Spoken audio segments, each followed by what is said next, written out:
Pitutur Jawa. Tentang konsep ketuhanan, tauhid orang Jawa. Lestari terkabudayan.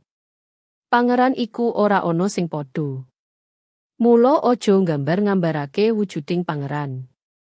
Artinya, Tuhan itu tak ada yang bisa menyamainya.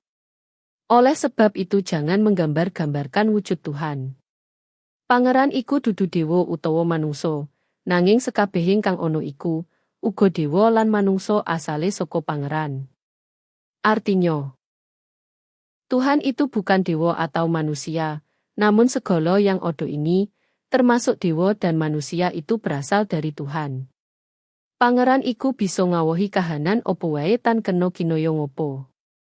Artinya, Tuhan itu bisa mengubah segalanya tanpa mungkin dapat diperkirakan manusia. Pangeran iku kuasa tanpa piranti, mula saka kuwi aja darbe pengira yen manungsa iku bisa dadi wakiling pangeran.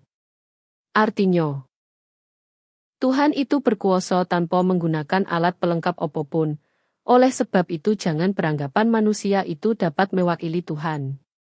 Pangeran bisa ngerusak kahanan kang wis ora diperlokake, lan bisa gawe kahanan anyar kang diperlokake. Artinya, Tuhan itu bisa merusak sesuatu yang tidak diperlukan, dan bisa menciptakan sesuatu yang baru yang diperlukan.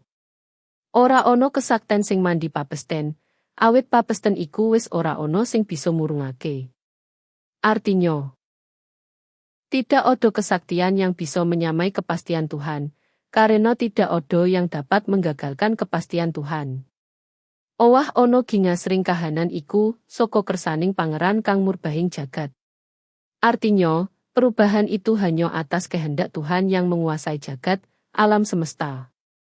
Lestari terkabudayan. Nguri-uri kabudayan daerah. Kagem para sederek sedoyo. Ampun kesupen subscribe, like, share lan dipun teken gambar loncengipun supados angsal video enggal saking channel Lestari Terkabudayan.